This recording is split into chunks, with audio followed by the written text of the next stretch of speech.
Un nouveau responsable s'est moqué d'un client en le jugeant incapable d'acheter une voiture, sans savoir qu'il était propriétaire de toute la concession. Il était près de 18 heures lorsque Reginald vit Lockhart sorti de la berline noire et s'avança sous la bruine.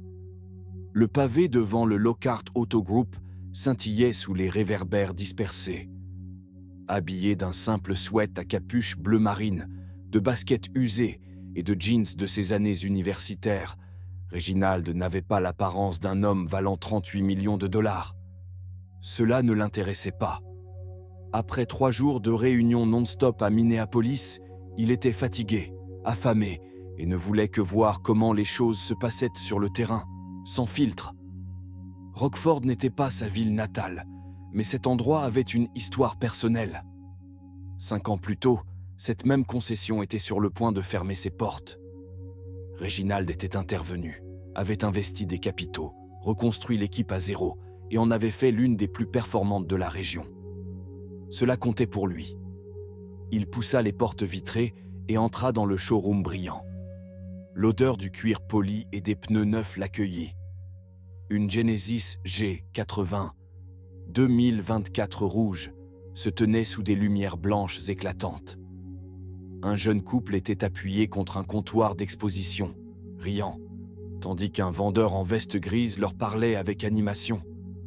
Tout semblait fonctionner parfaitement, mais quelque chose paraissait étrange. Dès qu'il s'avança un peu plus, une voix perçante traversa la pièce.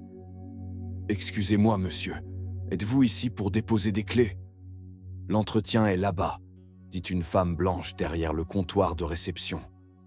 Elle ne souriait pas, ne s'attendait pas à une réponse. Reginald cligna lentement des yeux et se tourna vers elle. Elle se leva, ses talons claquant sur le carrelage, sa posture raide. « En fait, cette zone est réservée aux clients ayant un rendez-vous, » ajouta-t-elle, sa voix plus forte, attirant l'attention de 2 employés près de l'entrée du service. Reginald regarda autour du showroom. Quelques employés lancèrent un coup d'œil, incertain, mais personne ne dit rien.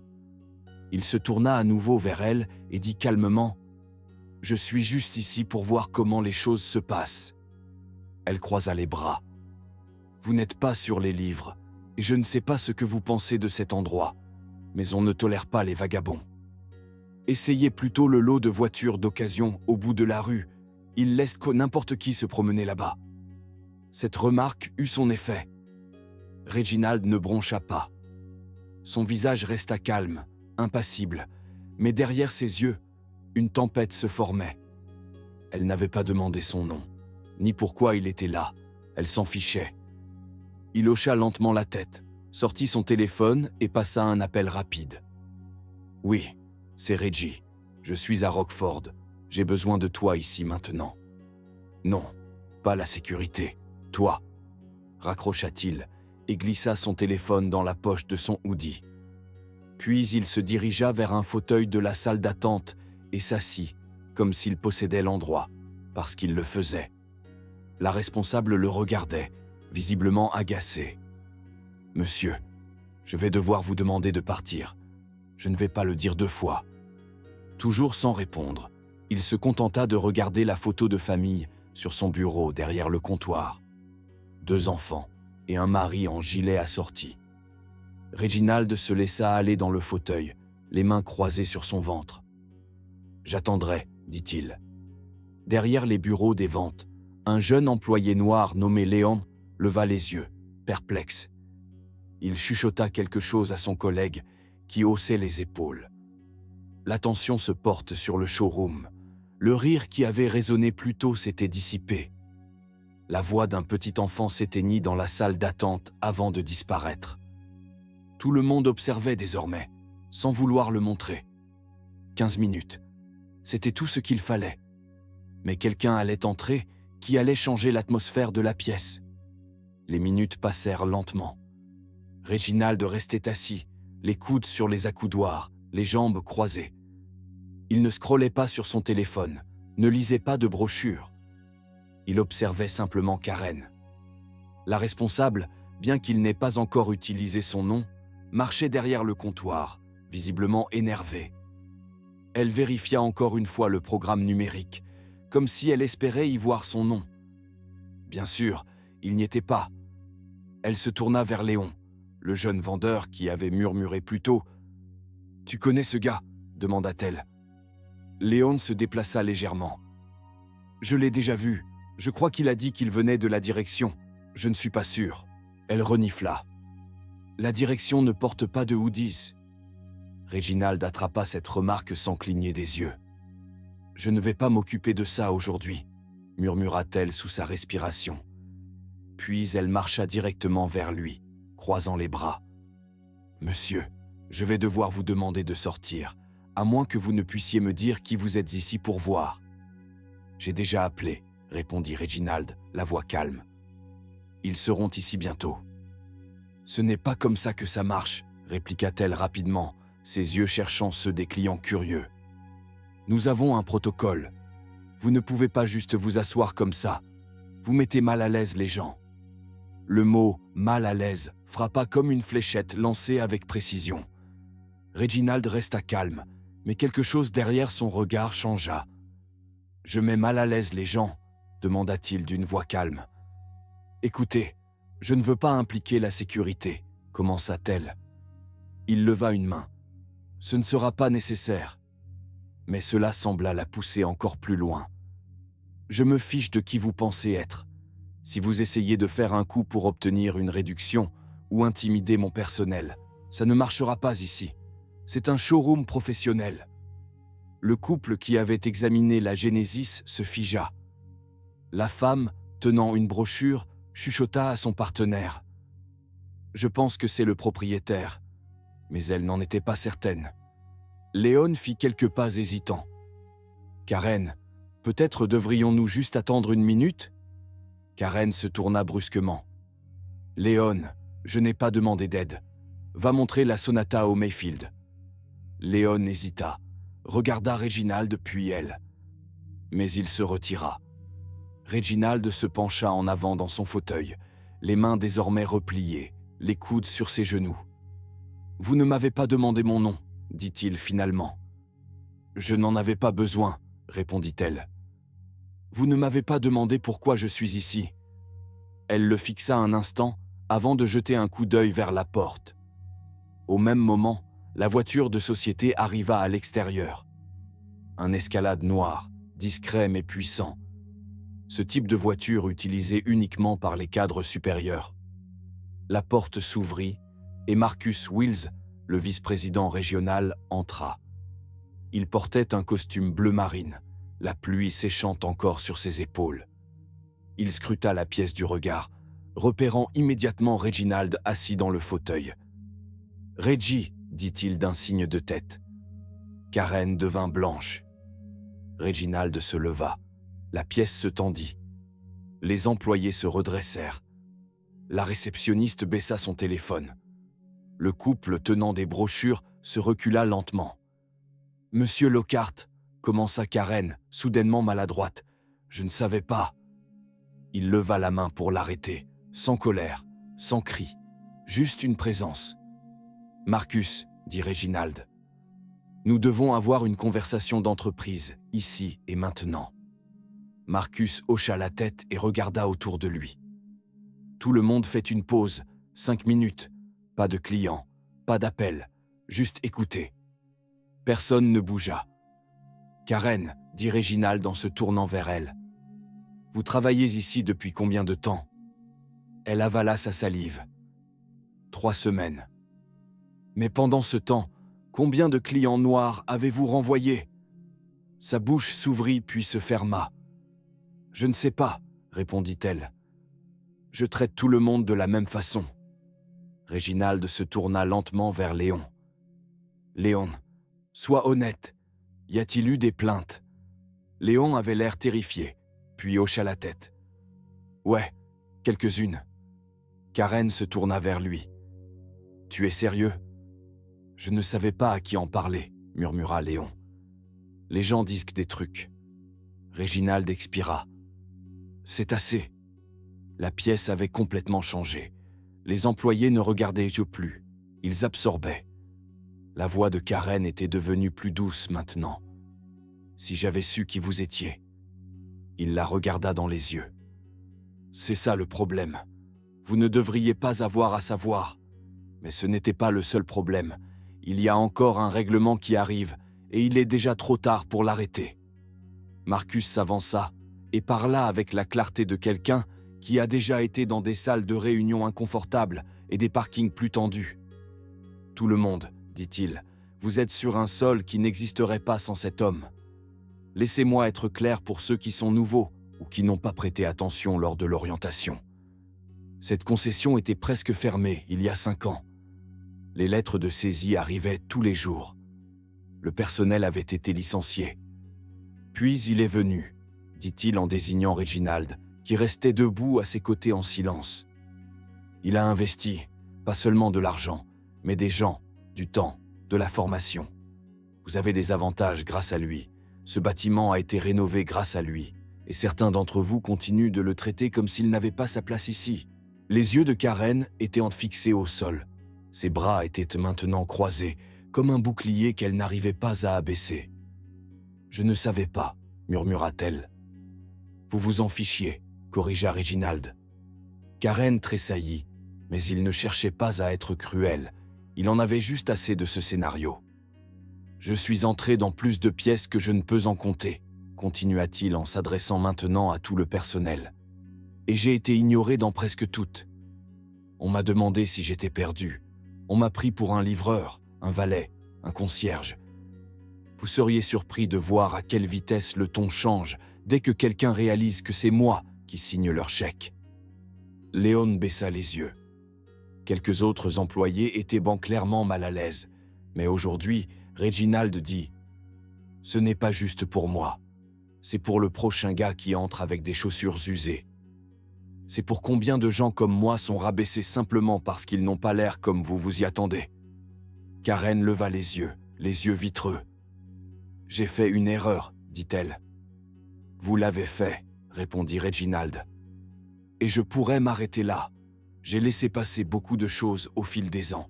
J'ai balayé beaucoup de manque de respect avec un sourire, pensant que c'était la chose professionnelle à faire. » Il se tourna vers Marcus.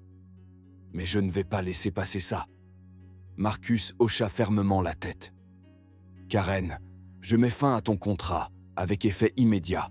Les ressources humaines ont déjà été informées. » Sa bouche s'ouvrit, stupéfaite. « Tu es sérieux ?» demanda-t-elle, la voix brisée. « Tu étais en période d'essai, » répondit Marcus. « Et ça, c'est au-delà de ce qu'on peut défendre. » Karen chercha du soutien parmi les autres employés. Personne ne bougea. Quelques-uns détournèrent les yeux. Léon se dirigea tranquillement vers la porte, l'ouvrit et la maintint ouverte. Karen prit une longue inspiration, les yeux écarquillés, puis se tourna et sortit sans un mot. Lorsque la porte se referma derrière elle, la tension dans la pièce changea à nouveau, cette fois en silence. Personne ne bougea. Reginald regarda lentement autour de lui, sentant tout le poids de la situation peser sur les gens qui le regardaient. Il s'approcha du comptoir et s'y appuya légèrement. Cet endroit n'a pas été créé pour vendre des voitures uniquement. Il a été conçu pour être meilleur que les endroits qui font en sorte que des gens comme moi se sentent petits. Il a été conçu pour que la prochaine génération de jeunes noirs voit quelqu'un gérer l'endroit, pas seulement le nettoyer. Un murmure tranquille parcourut le groupe. Il se tourna vers Léon. « Tu as dit que les gens se sont plaints. » Léon hocha la tête. « Un gars la semaine dernière a dit qu'elle lui avait dit que la banque ne l'approuverait probablement pas de toute façon. Elle a dit qu'elle ne voulait pas lui faire perdre son temps. Il est parti. » Reginald ferma les yeux un instant. « C'est de l'argent qui s'en va. C'est quelqu'un qui part avec une autre raison d'arrêter d'essayer. » Léon avait l'air sincèrement attristé. « Je ne savais pas comment en parler. »« Tu viens de le faire, » répondit Reginald. « C'est ça qui compte. » Marcus se mit à côté de lui. « À partir de maintenant, il y aura une nouvelle formation dans toutes les filiales, pas un module superficiel de 2 heures. Nous allons amener de vraies personnes, de vraies conversations, et nous allons nous assurer que cela ne se reproduise plus jamais. » La pièce expira d'un seul souffle. Cela ressemblait à une libération de tension, de culpabilité, de confusion. Reginald ne sourit pas encore. Il regarda autour de la pièce, puis se tourna vers la chaise où il était assis silencieusement une demi-heure plus tôt. « Je ne suis pas venu tester qui que ce soit, » dit-il. « J'étais juste fatigué, je voulais voir comment vous alliez. » Il marqua une pause. « Mais on apprend beaucoup quand les gens pensent que vous êtes personne. » Et maintenant, la nouvelle de ce qui s'était passé était déjà en train de quitter le bâtiment et se dirigeait vers l'attention que personne ne pouvait contrôler. Au moment où la voiture de Karen s'éloignait de la concession, l'histoire avait déjà commencé à fuir. Une cliente qui avait tout entendu, la même femme qui tenait une brochure Genesis plus tôt, avait discrètement enregistré des parties de l'affrontement sur son téléphone. Elle ne cherchait pas à en faire un spectacle, elle était juste choquée par la rapidité avec laquelle le ton avait changé et par la façon calme dont l'homme qui possédait le bâtiment avait géré la situation. Ce clip, qui ne durait pas plus de 90 secondes, allait bientôt enflammer les discussions de groupe et les timelines. Mais à l'intérieur de la concession, les choses étaient encore tendues. Reginald ne demanda à personne de retourner à son bureau immédiatement. Il n'avait pas fini de parler. Il se tourna à nouveau vers le personnel restant. L'équipe de service était entrée discrètement de l'arrière, les mécaniciens avec des manches tachées d'huile, les concierges avec des yeux prudents.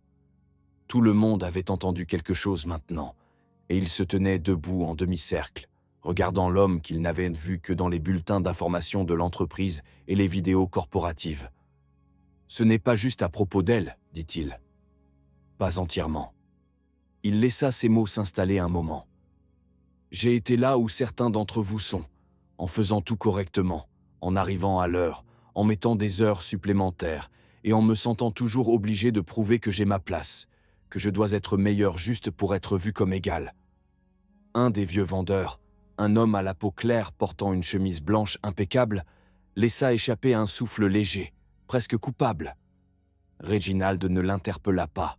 « Cette concession, continua-t-il, n'était pas juste une décision commerciale pour moi. C'était une promesse. Mon oncle m'emmenait dans les concessions juste pour regarder. Il ne pouvait rien se permettre, mais il voulait me montrer ce que c'était que d'être près de quelque chose de beau. Le problème, c'est que personne ne nous regardait comme si on valait la peine de parler. Nous étions invisibles. » Il marqua une pause. « Alors, quand j'ai fait mon premier million, je ne suis pas allé acheter une voiture de sport. J'ai investi dans une concession, parce que je me souvenais de ce que ça faisait d'être de l'autre côté de cette vitre. Il n'y eut pas d'applaudissements, pas de besoin. Le silence était plus fort que n'importe quelle salve d'applaudissements. « Je reconnais le biais quand je le vois, » ajouta-t-il. « Ce n'est pas toujours des cris ou des insultes. Parfois, c'est juste le silence, un ton, un refus de regarder quelqu'un dans les yeux, une suggestion d'essayer ailleurs. C'est ce que nous avons vu aujourd'hui. » Léon se tourna mal à l'aise, puis leva légèrement la main. Reginald se tourna vers lui. « Parle. J'ai entendu des choses de sa part avant, pas seulement envers les clients, mais aussi à propos des autres employés. Je ne savais pas si c'était grave au point de le dire, mais ça ne se sentait jamais juste. » Reginald hocha la tête. « Tu viens de le dire. Ça compte. » Une autre jeune femme du département financier s'avança. Elle m'avait dit, à mon précédent travail, de ne pas porter mes cheveux naturels parce que cela avait l'air non professionnel. Je n'ai pas réagi à l'époque. J'avais peur. Le groupe se figea. Le poids de ces mots remplissait la pièce. Reginald la regarda dans les yeux. « Merci. Vous n'avez pas à avoir peur ici. » Elle baissa les yeux, les larmes menaçant de couler, mais ne tombant pas. Marcus sortit une feuille de papier pliée. « Je voulais envoyer cela par email, dit-il, mais c'est mieux maintenant. » Il la tendit à Reginald. C'était un mémo rédigé quelques jours plus tôt concernant l'évaluation plus agressive de la culture au niveau des magasins. Reginald le parcourut rapidement. « Envoyez cela ce soir, dit-il. Ajoutez une note. Ce n'est pas une question de punition, mais de protection. » Il regarda autour de lui une dernière fois. Si quelqu'un se sent ignoré, rabaissé ou petit dans mes établissements, qu'il vienne me voir directement. N'attendez pas que cela empire. Vous avez mon numéro, utilisez-le. » Quelqu'un dans le fond murmura « Putain !» Quelques personnes rirent nerveusement. Il sourit pour la première fois de la journée, puis son visage redevint sérieux. « Je veux que vous compreniez quelque chose. Karen n'a pas perdu son emploi à cause de qui je suis. Elle l'a perdu parce qu'elle a oublié ce que cet endroit représente. » Il se dirigea vers le comptoir du service et posa ses mains sur le marbre froid. « Faites mieux les uns pour les autres, pour les gens qui franchissent cette porte, pour le prochain père fatigué qui entre en portant des baskets usées, espérant enfin acheter la voiture de ses rêves. Ne lui faites pas prouver sa valeur. » Il marqua une lourde pause, puis se tourna vers Marcus. « Finissons dans l'arrière-bureau. » Marcus hocha la tête, et les deux se dirigèrent vers le couloir du bureau. Mais le silence laissé derrière eux n'était pas calme. Il était chargé, car tout le monde dans la pièce savait maintenant que ce qui venait de se passer allait résonner bien au-delà de ces murs. Le lendemain matin, le clip vidéo s'était propagé comme un feu de forêt. Ce n'était pas poli, l'angle était maladroit, l'audio avait les bruits habituels en arrière-plan, mais l'histoire n'avait pas besoin de montage sophistiqué. Elle avait besoin de vérité. Un homme noir fatigué en hoodie, calmement rejeté dans l'espace même qu'il possédait, pour ensuite révéler qu'il était le PDG. C'était court, brut, réel. À 10 heures, il avait été reposté sur Instagram, Twitter, Facebook et même dans les sections de commentaires. Certains étaient choqués, d'autres pas du tout surpris. Elle a vraiment dit au propriétaire d'essayer le lot d'occasion. Ce mec a géré ça avec plus de classe que je n'aurais jamais pu. Combien d'autres Karen se comportent ainsi avec les clients chaque jour? Et bien sûr, il y eut les réactions négatives contre la concession. Reginald savait que cela arriverait. Il avait déjà fait face à la pression médiatique auparavant. Cela ne l'affectait pas. Ce qui comptait plus, c'étaient les personnes qui observaient dans l'ombre, celles qui avaient été réduites au silence, trop de fois, pour qu'on les compte. Au siège de Madison, les appels affluèrent. Les médias voulaient des interviews, des blogueurs écrivaient à ce sujet. Quelques anciens camarades d'université le contactèrent pour dire qu'ils avaient vu son visage dans leurs fils d'actualité du matin, mais Reginald ne se jeta pas devant les caméras. Il ne fit pas de grandes déclarations émotionnelles, il laissa la vérité s'exprimer. Au lieu de cela, il écrivit un message interne. Sujet. Ce qui s'est passé à Rockford et où nous allons à partir de maintenant. À toute mon équipe, certains d'entre vous ont vu la vidéo, d'autres ont entendu des rumeurs. Voici ce que je veux que vous sachiez. Oui, c'était bien moi dans le showroom. Oui, cette responsable a été licenciée. Et non, ce n'est pas une question d'image publique, mais de valeur. Je n'ai pas construit Lockhart Auto juste pour vendre des voitures. Je l'ai construit pour que les gens qui ont été ignorés toute leur vie se sentent enfin vus. Les préjugés, qu'ils soient silencieux ou bruyants, n'ont pas leur place ici. Si vous avez des doutes, parlez-en. Si quelque chose ne va pas, dites-le. Et si jamais vous êtes traité comme si votre dignité ne comptait pas, appelez-moi. Vous n'avez pas besoin de devenir viral pour être entendu.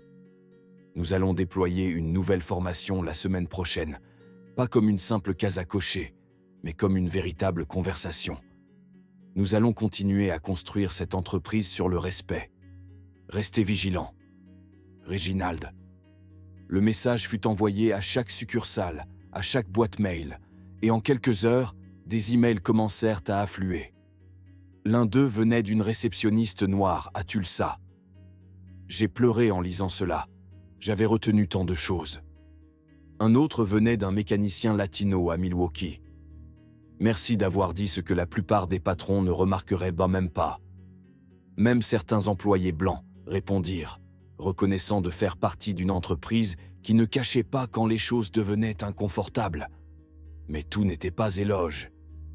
Un ancien directeur régional qui était parti discrètement l'année précédente posta un fil de discussion en ligne, suggérant que ce n'était pas la première fois qu'un incident comme celui-ci se produisait et que peut-être le problème était plus profond.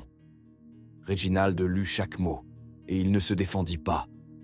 Il appela cet ancien employé personnellement. « Tu veux en parler ?» dit-il. Ils se rencontrèrent le lendemain à l'intérieur de la concession. Les choses avaient changé discrètement, mais sûrement. Les gens prêtaient plus attention à leur ton. Les réunions de personnel commençaient par des bilans, pas seulement des chiffres de vente. Et à Rockford, Léon fut promu. Il n'avait pas demandé cela. Reginald lui proposa. « Tu as gardé la tête baissée trop longtemps, » dit Reginald. « Il est temps de la relever. » Léon accepta le nouveau poste. Il demanda aussi s'il pouvait aider à diriger les nouveaux ateliers culturels. Reginald dit oui.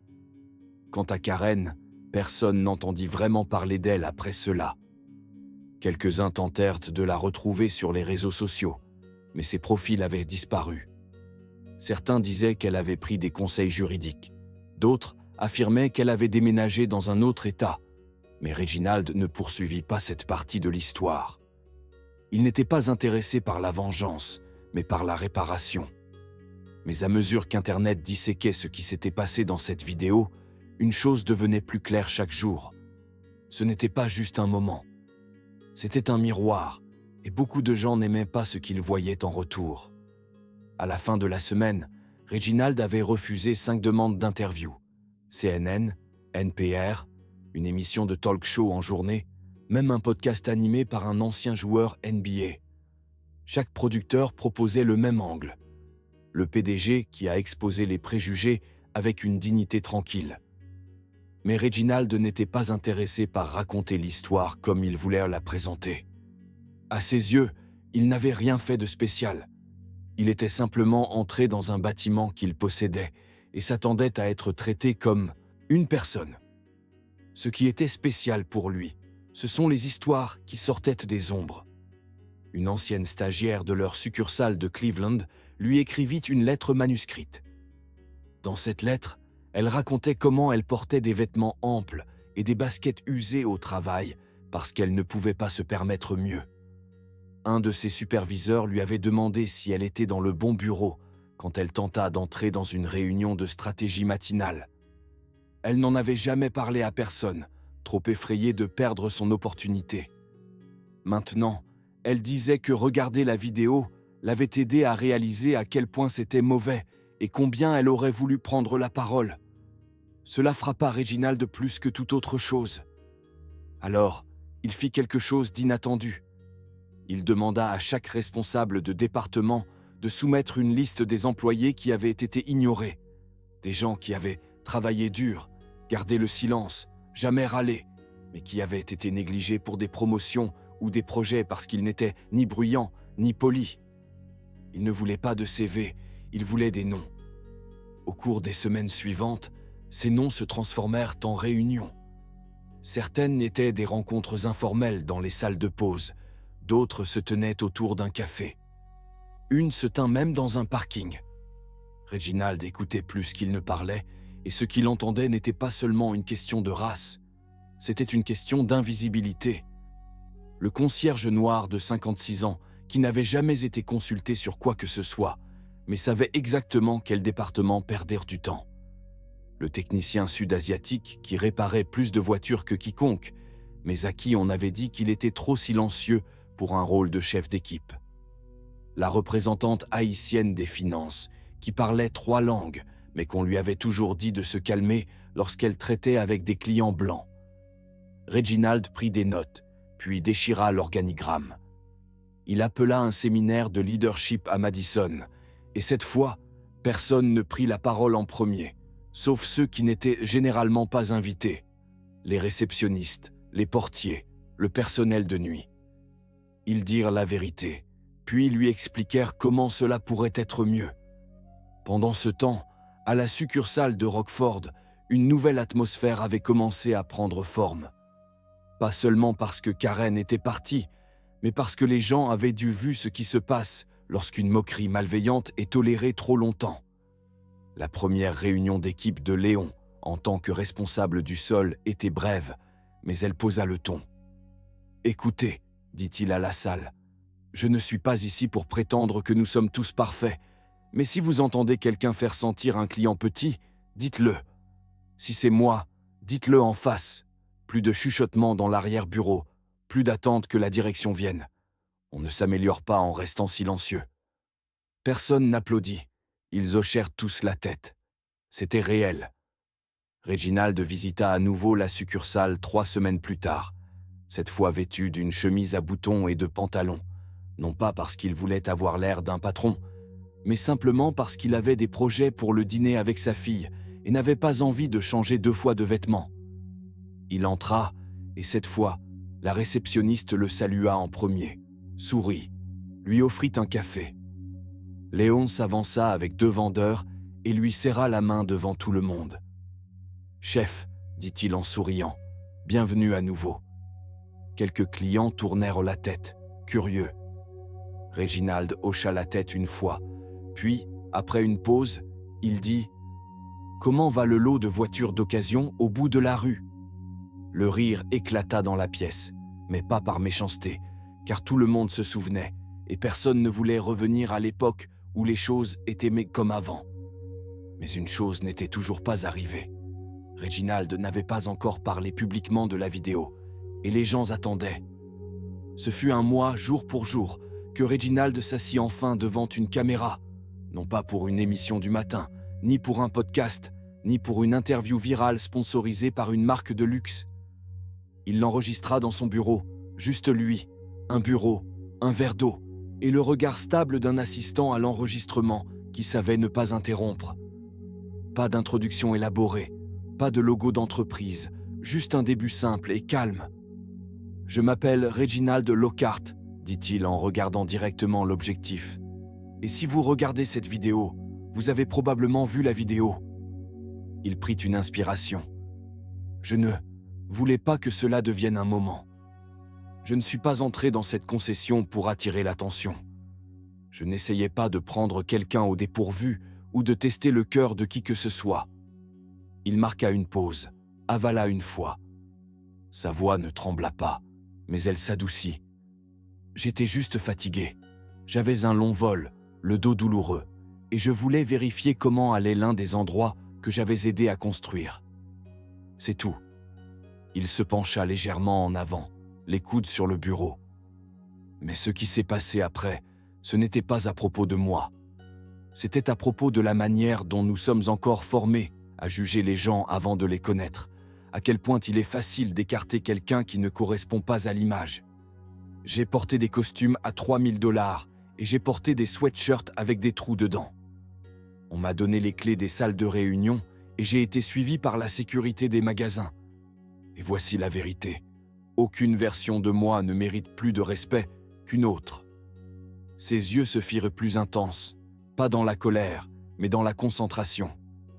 Tout ça a frappé un nerf, parce que les gens en ont assez.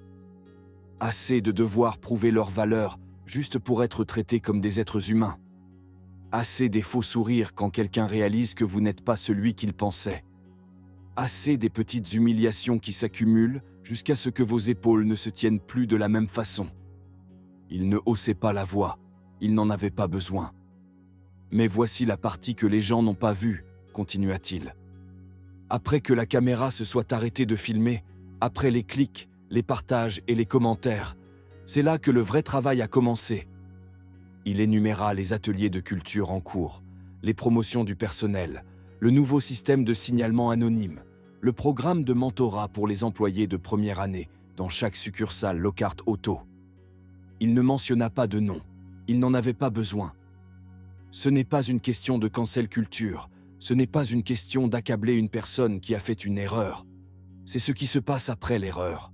Si vous êtes prêt à l'assumer, si les gens autour de vous sont prêts à écouter et à évoluer, ou s'ils préfèrent garder la tête baissée et espérer que personne ne les regarde. Il croise les mains.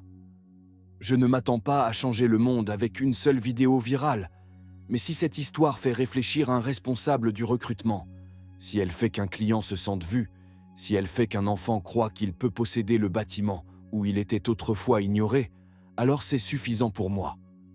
Il fit une dernière pause, puis ajouta une dernière chose. Si vous êtes quelqu'un qui a déjà été ignoré, rabaissé ou à qui on a dit qu'il n'avait pas sa place, je vous vois. J'ai été vous, et votre valeur ne dépend pas de qui le remarque. Elle est déjà là. L'écran s'éteignit. À la fin, des lettres blanches simples apparurent. Le respect ne devrait jamais dépendre de l'apparence. Traitez les gens comme s'ils comptaient, car c'est le cas. Dans la concession, la vidéo fut diffusée une fois lors de la réunion du matin. Certains regardèrent en silence, quelques-uns essuyèrent leurs yeux. Un jeune vendeur murmura « C'est la chose la plus vraie que j'ai entendue depuis des mois. » Et les clients continuaient à venir, non pas par pitié, ni parce que la concession était à la mode, mais parce que le bouche à oreille avait fait savoir qu'il existait un endroit où vous pouviez entrer sans rien de spécial et être traité comme si vous apparteniez à cet endroit. Et ça, Reginald pensait que c'était le but. Alors, si vous regardez cela maintenant, souvenez-vous de ceci. La dignité n'est pas méritée, elle est reconnue. Et la façon dont vous traitez les gens quand personne ne regarde, cela en dit long sur tout.